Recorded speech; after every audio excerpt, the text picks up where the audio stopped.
வாங்க உறவுகளே, நாங்கள் சென்னைக்கு ஒரு சங்கத்தில் ஓய்வூதியம் கேட்குறக்காக கிளம்பி போயிருந்தோம். பார்த்திங்கன்னா நாங்கள் உட்காண்ட்ருக்கிறது ஈரோடு ரயில்வே ஸ்டேஷன்.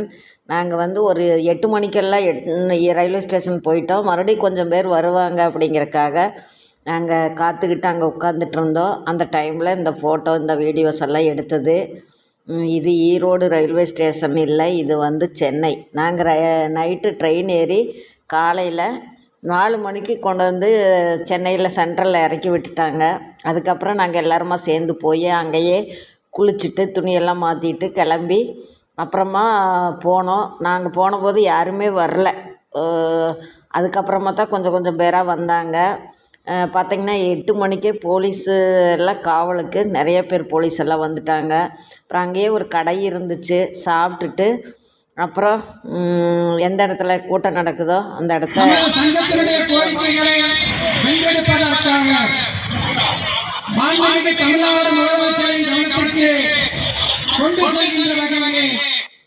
அங்கே போய் எல்லாத்துக்கும் ஒரு கேப்பு, அப்புறம் ஒரு பேட்ஜு, ஒரு இது போராட்டத்தை குறித்த ஒரு பேப்பர் எல்லாமே கொடுத்தாங்க. அதை வாங்கிட்டு எல்லோரும் உட்காந்துட்டு இருந்தாங்க. நிர்வாகிகள், தலைவர் எல்லோரும் பேசுனாங்க. இதில் ஒன்று சொல்லணும் மக்களே, என்னென்னா குறிப்பாக என்னை மட்டும் சொல்ல போகிறேன். இத்தனை பேர் ரிட்டையர்ட் ஆனவங்க தான். 2000 மட்டுமே பென்ஷன் வாங்கக்கூடிய மக்கள். இப்போ என்னையவே எடுத்துட்டிங்கன்னா நான் 33 வருஷம் சர்வீஸ் பண்ணியிருக்கிறேன். ஆனால் அவங்க கொடுக்குற பென்ஷன் வெறும் 2000. காலம் முழுசு இதிலையே இருந்து அரசோட நலத்திட்டப்பணிகள் எத்தனைக்கோ நாங்கள் இல்லாமல் அந்த திட்டப்பணிகள்லாம் மக்களை சென்று சேர்ந்தடையாது. கண்டிப்பாக அத்தனை வேலை செஞ்சு உழைச்சி ஓஞ்சு போய் வீட்டுக்கு வந்த காலத்தில் வெறும் 2000 ரூபா மட்டும் பென்ஷன் கொடுக்குறாங்க. அது இப்போள்ள முதியோர்களுக்கு கூட 2000 பென்ஷன் தர்றாங்க. வேலை செஞ்சவங்களுக்கு மற்றவங்களுக்கு என்ன வித்தியாசம் இருக்குது பாருங்கள். அதைய வலியுறுத்தி கேட்குறக்காகத்தான் இந்த கூட்டமே ஏற்பாடு பண்ணியிருந்தாங்க. அப்புறம் அவங்கள கூட்டிகிட்டு போய் சங்கத்தில் இருந்து 5 பேர்த்த கூட்டிகிட்டு போய் தலைமைச் செயலகத்தில் பேசுனாங்க. பேசிட்டு சரி நான் உங்களுக்கு பண்ணித்தரேன், ஆனால் கொஞ்சம் கால அவகாசம் வேணும் அப்படின்னு சொல்லி அமைச்சர் சொன்னாங்க. முஸ்லீம் தலைவர்கள்லாம், முஸ்லீம் லீக்லேருந்து தலைவர்கள்லாம் பேசுனாங்க. ரொம்ப நம்பிக்கை கொடுத்தாங்க. ஆனால் இதில் ஒன்று பார்த்திங்கன்னா எல்லாருமே 60 வயசு கடந்தவங்க தான். 60, 70, 75 இது போல் உள்ளவங்க தான். இதில் பார்த்திங்கன்னா அரசு போடக்கூடிய நலத்திட்டங்கள் அனைத்திலுமே நாங்கள் தான் முக்கியமான பங்கு வகித்து எல்லா மக்களுக்கும் அரசுக்கும் இணைப்பாலமாக இருந்து நாங்கள் தான் எல்லாத்தையும் செஞ்சவங்க. ஆனால் எங்களுக்கு கடைசி காலத்தில் ஒரு பென்ஷனுங்கிறது கிடையாது. பிள்ளைகளை நம்பி தான் வாழ வேண்டி இருக்குது. இதுபோல் நிறைய கொடுமையான நிகழ்ச்சிகள்லாம் எங்கள் சங்கத்தில் இல்லை, எங்களை மாதிரி ரிட்டையர்ட் ஆனவங்களுக்கு இருக்குது. அதனால் அரசு இந்த 2 அரசு எங்களுக்கு எதுவுமே செய்யவில்லை. டிஎம்கே, ஏடிஎம்கே அவங்க நினச்சிருந்தா செஞ்சுருக்கலாம். செய்கிறேன் அப்படின்னு சொல்லிட்டு அவங்க ஏமாற்றிட்டு போயிட்டாங்க. சரி, ஏதோ நம்ம இப்போ வந்திருக்கிற சிஎம் முதல்வர் மக்கள் நலனை கருதி ரொம்ப பாடுபடுறாரு. அதனால் இவர் மூலமாக வச்சு ஏதாச்சும் விமோச்சனம் கிடைக்கும் அப்படிங்கிறக்காகத்தான் அந்த மாநாடு அங்கே ஏற்பாடு பண்ணியிருந்தாங்க. அதுக்காக போயிருந்தோம். எல்லாருமே ரொம்ப வயசானவங்க தான்.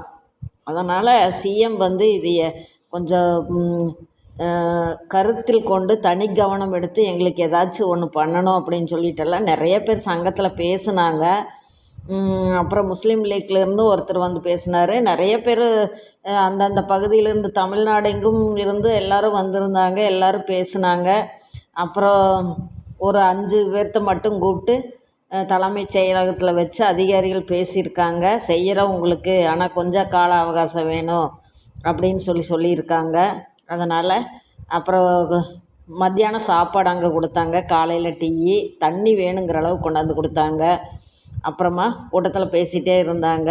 நாங்கள் அந்த கூட்டத்தை முடிச்சுட்டு கொஞ்சம் முடிக்கிறதுக்கு முன்னாடியே எந்திரிச்சு வந்துட்டோம். சரி சென்னை வந்திருக்கிறோம், 2-3 இடங்களை சுற்றி பார்த்துட்டு போகலாம் அப்படின்ட்டு எங்கள் கூட வந்தவங்க கோயிலுக்கெல்லாம் போயிட்டு வந்தாங்க. நாங்கள் எம்ஜிஆர் ஜெயலலிதா அம்மா நினைவிடத்தில் போய் உட்காந்துட்டோம். ரொம்ப வெயிலாக இருந்துச்சு. அந்த அண்ணன் பார்த்து 15ஆந்தேதி பயங்கரமான வெயில். சரின்னு நிழல்ல உட்காந்துட்டோம். அப்புறமா கொஞ்சம் சாயந்தரமாக எந்திரிச்சு எம்ஜிஆர் சமாதி, ஜெயலலிதா அம்மா சமாதி எல்லாம் போய் பார்த்துட்டு ரொம்ப நீட்டாக கட்டியிருக்காங்க. நிறைய பேர் வந்து பார்த்துட்டு போகக்கூடிய அளவில் ரொம்ப சென்னை போச்சுன்னா நம்ம இதையெல்லாம் கொஞ்சம் நல்லா பார்த்துட்டு வரலாம். அந்த அளவுக்கு நல்லா நீட்டாக அழகாக 2 பக்கம் பூச்செடிகள்லாம் வச்சு டைம் ஸ்பெண்ட் பண்ணி பார்க்குற அளவுக்கு 2 பேர்த்தோட சமாதியும் நல்லா இருந்துச்சு. பக்கத்தில் கலைஞரோட சமாதி, அண்ணா சமாதி எல்லாமே இருக்குது. போகிறவங்க வந்து மனம் குளிர இந்த சமாதிகளெல்லாம் பார்த்துட்டு வரலாம். என்ன இருந்தாலும் அவங்கெல்லாம் நம்மளோட முன்னாள் சிஎம்கள்.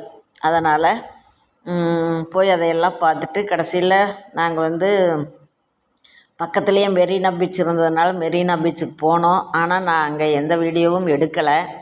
போய் பீச்சில் கொஞ்சம் நேரம் மணலில் படுத்துட்டு இருந்துட்டு அப்புறம் வந்து கடைகளில் ஏதோ ஒரு சில பொருட்கள் வாங்கினாங்க.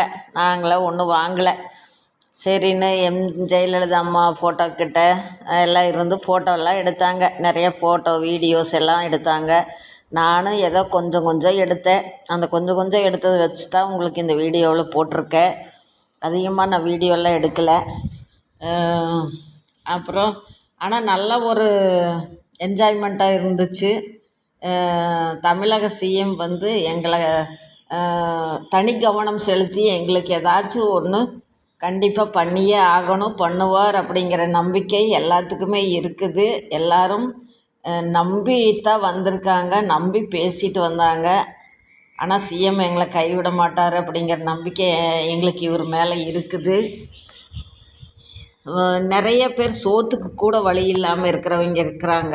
இதில் வேலையும் செஞ்சுட்டு தன்னோட வயதான காலம் வரைக்கும் 60 வயசு வரைக்கும் வேலை செஞ்சுட்டு சோத்துக்கு கூட இல்லாமல் இருக்கிற நிலைமையெல்லாம் நிறைய பேர்த்துக்கு இருக்குது. அதனால் தயவு செஞ்சு சிஎம் அவர்கள் எங்களுக்கு ஏதோ ஒன்று பண்ணி கொடுக்கணும், பண்ணுறேன்னு சொல்லியிருக்காரு.